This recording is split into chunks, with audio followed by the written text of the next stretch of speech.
Assalamualaikum and hi friends, welcome to chellamtips. Friends, இன்னைக்கு வீடியோல best out of waste அந்த மாதிரி ஒரு வீடியோ தான் இன்னைக்கு நீங்க பார்க்க போறீங்க. உங்ககிட்ட கட்டப்பை வந்துட்டு பலசாகி பிஞ்சி போச்சுனா அதில இருக்கிற அந்த ஸ்டிக்கை மட்டும் எடுத்துட்டு அந்த பையை வந்து தூக்கி போடுங்க. அந்த ஸ்டிக்கை வந்து வேஸ்டா தூக்கி போடாதீங்க. அந்த ஸ்டிக்கை வச்சிட்டு நம்ம நிறைய விதமா கிராஃப்ட் பண்ணலாம். சோ அதில வந்துட்டு இந்த வீடியோ வந்து உங்களுக்கு ரொம்பவே யூஸ்ஃபுல்லா இருக்கும். இப்போ நம்ம இந்த பண்றதுக்கு ஒரு கார்ட்போர்ட் பாக்ஸ் ஒன்னு எடுத்துர்க்கேன். அந்த கார்ட்போர்ட் பாக்ஸ் வந்துட்டு கொஞ்சம் ஹைட் வந்து உயரமா இருக்க மாதிரி, அதாவது கொஞ்சம் உயரமான பாக்ஸா எடுத்துக்கோங்க. கொஞ்சம் அகலம் கம்மியா இந்த மாதிரி. நான் வச்சிருக்கிறத பார்த்தா உங்களுக்கு தெரியும்னு நினைக்கிறேன். நான் எடுத்துர்க்க இந்த பாக்ஸ் வந்துட்டு எல்லா சைடுமே ஒரே அளவுகளா தான் இருக்கு. சோ அதனால ஏதாவது ஒரு சைடு வந்து ஃப்ரண்ட் சைடா இந்த மாதிரி வச்சிட்டு கீழ இருந்து 2 இன்ச்சுக்கு ஒரு மார்க் பண்ணிட்டு ஸ்ட்ரைட்டா ஒரு லைன் போட்டுக்கறேன். அடுத்து பாத்தீங்கன்னா சேம் இதே லைன்ல இருந்து நம்ம வந்துட்டு இந்த சைடுல பாருங்க, இதே லைன்ல இருந்து இந்த இடத்துல இருந்து வச்சிட்டு மேலே வரைக்கும் அப்படியே கிராஸா இது போல ஒரு லைன் போட்டுக்கோங்க. இது போலவே அடுத்த ஆப்போசிட் சைடுலயுமே நம்ம வந்துட்டு ஒரு லைன் போட்டுக்கலாம். போட்டுட்டு இதை நம்ம கட் பண்ணி எடுக்க போறோம். ஸோ கட் பண்ணி எடுத்துட்டோம் அப்படின்னாக்கா நமக்கு அந்த பீஸ் தேவை கிடையாது. இதில் இருக்கிற இந்த பீஸ் மட்டும்தான் தேவை. நான் கட் பண்ணி எடுத்துட்டு காமிக்கிறேன் பாருங்க. ஸோ இந்த மாதிரி ஒரு பீஸ் கிடைக்கும். இந்த பீஸையுமே இது கூடயே நம்ம வந்துட்டு க்ளூ வச்சு ஒட்டி விட்டுடலாம். ஏன்னா வந்து நல்லா ஸ்ட்ராங்காக இருக்கும். அதுக்காக தான் நம்ம கட் பண்ணி எடுத்தாலும் எடுத்துக்கலாம், இல்லை இதுலேயே வச்சு ஒட்டுறதா இருந்தாலுமே ஒட்டி விட்டுக்கலாம். ஒட்டினதுக்கப்புறம் இப்போ வந்துட்டு நமக்கு ஸ்கேலும் மார்க்கரும் தேவை. நம்ம என்ன பண்ண போகிறோம் அப்படின்னாக்கா ஃபர்ஸ்ட் வந்துட்டு ஒரு 1.5 இன்ச்சுக்கு அப்புறம் ஸோ இது போல் ஒரு மார்க் பண்ணியிருக்கேன். அடுத்தது பார்த்தீங்கன்னா 2 இன்ச்சுக்கு அப்புறம் அடுத்தது இது போல் ஒரு 1/4 இன்ச்சுக்கு ஒரு வளையமா ஒரு ரவுண்ட் மாதிரி ஒன்று போட்டிருக்கேன். அடுத்ததும் ஒரு 2 இன்ச்சுக்கு அப்புறம் ஒரு ரவுண்ட் வந்து போட்டிருக்கேன்.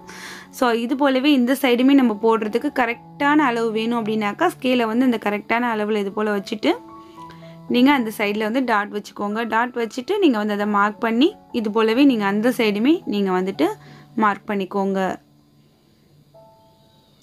அந்த சைடில் நம்ம எப்படி வந்து வளைவாக வரைஞ்சி விட்டோமோ அது போலவே இந்த சைட்லேயுமே வரைஞ்சிக்கலாம். கரெக்டான அளவுகளாக இருக்கணும். கொஞ்சம் கூட உங்களுக்கு அளவுகள் மாறக்கூடாது.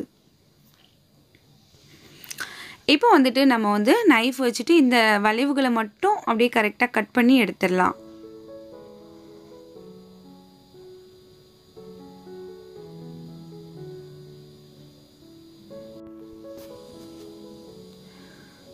இது போலவே நம்ம வந்துட்டு எல்லா 6 வளைவுகளையுமே இந்த மாதிரி கட் பண்ணி எடுத்துடலாம். இப்போ பார்த்தீங்கன்னா ஒரு ஸ்டிக் வந்துட்டு அழகாக இந்த மாதிரி வைக்க முடியுது பாருங்க. இப்படி தான் நமக்கு எல்லாமே வந்து ரெடி ஆகணும். இப்போ ரெடியானதுக்கு அப்புறம் நான் வந்து உள்ளுக்குள்ளே வந்து ஒட்டுறதுக்கு நான் வந்து நார்மலாக நம்மக்கிட்ட இருக்கிற இந்த A4 ஷீட் இருக்கு இல்லையா, ஒயிட் ஷீட், அதை வச்சு தான் நான் வந்து உள்ளுக்குள்ளே வந்து கவர் பண்ண போகிறேன். உங்ககிட்ட வந்துட்டு வெளியில் கவர் பண்ணுறதுக்கு கிஃப்ட் பேப்பர் இருந்துச்சுன்னா எடுத்துக்கோங்க. பார்க்குறதுக்கு ரொம்ப அழகாக இருக்கும். அப்படி உங்ககிட்ட கிஃப்ட் பேப்பர் எதுவும் இல்லை அப்படின்னாக்கா இந்த மாதிரி A4 ஷீட் வச்சுட்டு கூட இந்த பாக்ஸோட அவுட் சைட் கூட A4 ஷீட்டாலே நீங்கள் ஃபுல்லாக கூட கவர் பண்ணி ஒட்டிட்டு அதில் வந்து க்ரையான்ஸ் இல்லை அவங்கள்ட்ட இருக்கிற கலர் பென்சிலால் அழகழகான பூக்கள், கலரான பூக்கள் அது எல்லாமே வரைஞ்சி ரொம்பவே ஈஸியாக நீங்கள் வந்து டிசைன் பண்ணலாம். உங்களோட கிரியேட்டிவிட்டிக்கு தகுந்த மாதிரி இதை நீங்கள் டெக்கோர் பண்ணுங்கள். அப்படி இல்லைன்னா நீங்கள் வந்து வேஸ்ட்டு கிளாத்து கூட வச்சுட்டு நீங்கள் வந்து அவுட் சைட் இன்சைட் ஃபுல்லாகவுமே நீங்கள் வந்து கவர் பண்ணி ஒட்டலாம். இப்போ பார்த்தீங்கன்னா இந்த A4 ஷீட்டை ஒட்டுறதுக்கு நான் என்ன க்ளூ யூஸ் பண்ணிகிட்ருக்கேன் அப்படின்னாக்கா நான் வந்து ஃபெவி ஸ்டிக் வந்து யூஸ் பண்ணிகிட்ருக்கேன். ஸோ பேப்பர் ஒட்டுறதுக்கு அட்டையில் அதுக்கு எல்லாமே இது ரொம்ப நல்லா வந்துட்டு ஒட்டும். நமக்கு ஈஸியாக இருக்கும் இதை வச்சுட்டு நம்ம வந்து ஒட்டுறது. இப்போ பார்த்தீங்கன்னா நான் வந்து உள்ளுக்குள்ளே அழகாக வந்துட்டு இந்த ஒயிட் ஷீட்டையே ஒட்டிட்டேன். இது வந்து வெறும் A4 ஷீட்டு தான். உள்ளுக்குள்ளே ஒட்டி ரெடி பண்ணி ஆச்சு. அடுத்தது சைடெல்லாம் கவர் பண்ணுறதுக்கு நான் வந்து கிஃப்ட் பேப்பர் வச்சு ஒட்ட போகிறேன். இந்த கிஃப்ட் பேப்பர் எவ்வளோன்னு கேட்பீங்க. ஸோ இது வந்துட்டு 10 ரூபா தான். நீங்கள் வந்து உங்களுக்கு வந்து இந்த கிஃப்ட் திங்ஸ் எல்லாமே கிடைக்கும் இல்லையா, ஸோ கிஃப்ட் திங்ஸ் எல்லாமே வாங்குவோம் இல்லையா, அந்த கடைகளில் கிடைக்கும். நீங்கள் சிதம்பரமாக இருந்தீங்கன்னா எங்கே கிடைக்கும் அப்படின்டாக்கா உங்களுக்கு வந்துட்டு மெட்ரோ மால் இருக்கு இல்லையா, புதுசாக ஓப்பன் பண்ணியிருந்தாங்கல்ல, அங்கே வந்து இந்த கிஃப்ட் பேப்பர் நிறைய கலர்ஸில் கிடைக்குது. ஸோ நீங்கள் சிதம்பரமாக இருந்தீங்கன்னா அங்கே போய் வாங்கிக்கோங்க. இப்போ நம்ம இந்த கிஃப்ட் பேப்பர் வச்சு ஒட்டுறது எல்லாமே உங்களுக்கு தெரியும். ஸோ ஒரு கிஃப்ட் பாக்ஸை வந்து எப்படி நீங்கள் ரேப் பண்ணுவீங்களோ அது மாதிரி தான். பட் வந்துட்டு கொஞ்சம் இது நம்ம கட் பண்ணியிருக்கிறதுனால அங்கங்கே வந்து கரெக்டான அந்த அளவுகள் வச்சு ஒட்டணும். இப்போ நான் ஒட்டும் போதே நீங்கள் பார்த்துருப்பீங்க இந்த ஃபெவிஸ்டிக் வச்சு ஒட்டுறது எவ்வளோ ஈஸியாக இருக்குது அப்படின்ட்டு.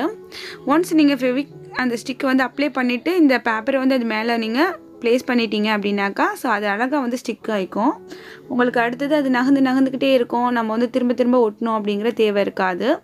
ஒட்டி விட்டதுக்கப்புறம் நீங்கள் ஃபைனலாக வந்துட்டு செல்லோ டேப் வச்சுட்டு நீங்கள் எல்லாத்தையுமே செக்யூர் பண்ணி ஒட்டிடலாம். ஸோ அதோட அது இந்த கிஃப்ட் பாக்ஸ் வந்து ரெடி ஆகிடும். இப்போ நம்ம ஒரு கிஃப்ட் பாக்ஸை ரெடி பண்ணுற மாதிரி தான் இந்த பாக்ஸை வந்து ரெடி பண்ணிகிட்ருக்கோம். பட் வந்துட்டு நமக்கு தேவையான இடங்களில் கட் பண்ணியிருக்கோம் இல்லையா, ஸோ அது எல்லாமே நம்ம வளைச்சி வச்சு ஒட்டணும், அவ்வளோதான் வேலை. இப்போ ஃபைனலாக இந்த பாட்டம் சைட்லேயுமே வந்துட்டு நம்ம வந்துட்டு ஒட்டிக்கலாம். முடிஞ்ச வரைக்கும் இந்த கிஃப்ட் பேப்பர்ஸ் வந்து கட் பண்ணும்போது நீங்கள் வந்து தேவைக்கு தகுந்த அளவுக்கு கட் பண்ணிக்கோங்க. தேவைப்படுற இடத்துல நம்ம ஜாயின் போட்டு கூட இந்த மாதிரி ஒட்டிக்கலாம். வேஸ்ட்டாக வந்துட்டு பெரிய பேப்பரில் வச்சு ஒட்டணும் அப்படின்ட்டு இல்லை, நமக்கு தேவையான அளவுக்கு நம்ம யூஸ் பண்ணிக்கலாம். ஓகேங்களா? அப்போ தான் வந்துட்டு நம்ம அடுத்து கிராஃப்ட் பண்ணும்போது நமக்கு அந்த பேப்பர் வந்து இருக்கும். நம்ம சின்னதாக ஏதாவது பண்ணணும் அப்படின்னாக்கா இதிலிருந்து நம்ம கட் பண்ணி வச்சு அந்த மீந்த பேப்பரில் கூட நம்ம பண்ணலாம்.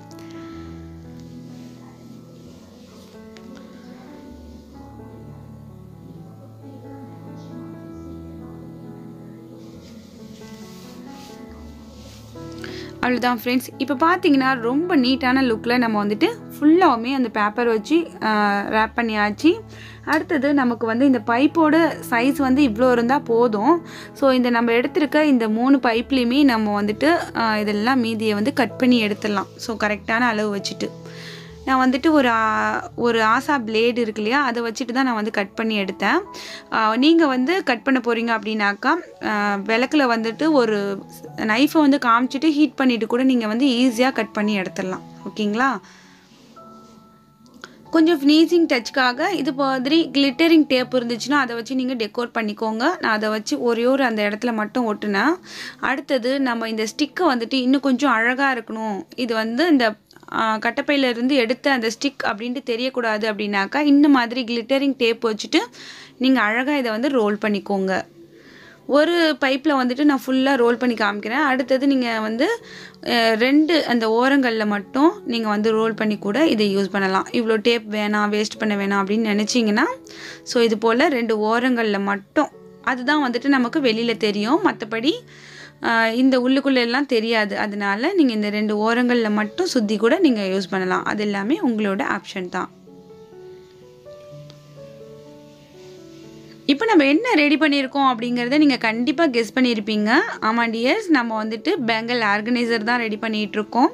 வேஸ்ட்டான கார்ட்போர்ட் பாக்ஸ் அப்புறம் இந்த மாதிரி ஸ்டிக் வச்சுட்டு ரொம்ப அழகான ஒரு பேங்கிள் ஆர்கனைசர் தான் ரெடி பண்ணியிருக்கோம். ஃபைனலாக பார்க்கும்போது உங்களுக்கு நல்லா தெரியும் பாருங்கள்.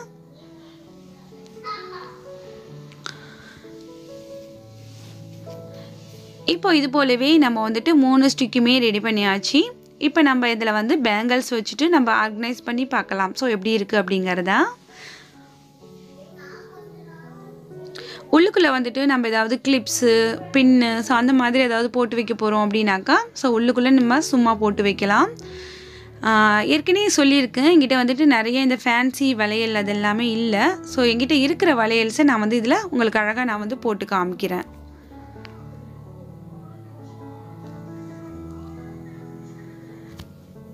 நீங்கள் வந்துட்டு நிறைய வந்து கலெக்டடான வளையல்ஸ் வச்சுருந்தீங்க அப்படின்னாக்கா இதில் நீங்கள் ஒரே சைஸில் அழகாக போட்டு வைக்கும்போது ரொம்ப நீட்டான லுக்கில் ரொம்ப அழகாக இருக்கும், பார்க்குறதுக்கு ரொம்பவே அழகாக இருக்கும். இதுக்குள்ளே இருக்கிற இந்த ஸ்பேஸில் வந்து நம்ம வந்து குட்டி குட்டி கிளிப்ஸு அந்த மாதிரி உள்ளது எல்லாமே நல்லா நீட்டாக போட்டு வைக்கலாம். அடுத்து பேங்கிள்ஸ் எடுத்து நமக்கு போட்டுக்கிறதுக்குமே சரி, பேங்கிள்ஸை திரும்ப கழட்டி நம்ம வந்து அதில் ஹேங் பண்ணி வைக்கிறதுமே சரி ரொம்பவே ஈஸியாக இருக்கும். உங்கள் வீட்டில் ஓப்பன் ஷெல்ஃப் இருந்துச்சுன்னா இது போல் ட்ரை பண்ணி பாருங்கள். உங்கள் வீட்டு வார்ட்ரூப்பில் வைக்கலாம், அப்படி இல்லைனா உங்களோட ட்ரெஸ்ஸிங் டேபிள் மேலே வைக்கலாம். நல்ல ஸ்பேஸ் இருந்துச்சுன்னா அதில் கூட நீங்கள் அழகாக வைக்கலாம். ஓப்பன் ஷெல்ஃப் இருக்கிறவங்களுக்கு இது ரொம்பவே நல்ல ஐடியாவாக இருக்கும். ஸோ அழகாக நீங்கள் ரெடி பண்ணிவிட்டு உங்களோட ஷெல்ஃபில் வச்சுட்டு இந்த மாதிரி பேங்கிள்ஸை அழகாக நீங்கள் ஹேங் பண்ணி வைக்கலாம். ஸோ கண்டிப்பாக இந்த ஐடியா உங்களுக்கு யூஸ்ஃபுல்லாக இருக்கும். உங்கள்கிட்ட நல்ல திக்கான ஸ்ட்ராங்கான இந்த மாதிரி வேஸ்ட் கார்ட்போர்ட் அட்டை இருந்துச்சுன்னா கண்டிப்பாக தூக்கி போடாதீங்க, ரொம்பவே அழகாக நம்ம ரீயூஸ் பண்ணலாம். இன்றைக்கி வீடியோவிலிருந்து உங்களுக்கு வந்து ஏதாவது ஒரு ஐடியா கிடைச்சிருக்கும்னு நினைக்கிறேன். இன்றைக்கி வீடியோ உங்களுக்கு பிடிச்சிருக்கும், யூஸ்ஃபுல்லாக இருந்திருக்கும்னு நினைக்கிறேன். இன்றைக்கி வீடியோ உங்களுக்கு பிடிச்சிருந்துச்சுன்னா எப்பயும் போல் லைக் பண்ணுங்கள், இனிமேல் நம்ம சேனலை சப்போர்ட் பண்ணுங்கள். இந்த வீடியோ பற்றின கருத்துக்களை மறக்காமல் இந்த கமெண்ட் செக்ஷனில் தெரியப்படுத்துங்க. இந்த மாதிரி கிராஃப்ட்டில் இன்ட்ரெஸ்ட் உள்ள உங்களோட ஃப்ரெண்ட்ஸ் அண்ட் ஃபேமிலி சர்க்கிளில் நம்மளோட வீடியோஸை மறக்காமல் ஷேர் பண்ணிக்கோங்க. நம்ம சேனலுக்கு நீங்கள் புதியவராக இருந்தீங்கன்னா யோசிக்காமல் சப்ஸ்கிரைப் பண்ணிவிட்டு பக்கத்தில் இருக்கிற பெல் ஐக்கானை ப்ரெஸ் பண்ணிவிட்டு ஆல் அப்படிங்கிற ஆப்ஷன் வரும், அதையுமே கிளிக் பண்ணி வச்சுக்கோங்க. தினமும் நான் அப்லோட் பண்ணுற வீடியோஸ் உங்களோட ஃபோனுக்கு நோட்டிஃபிகேஷனாக வரும். அடுத்த ஒரு இன்ட்ரெஸ்டிங்கான வீடியோவில் சந்திக்கலாம். தேங்க்ஸ் ஃபார் வாட்சிங். பாய்.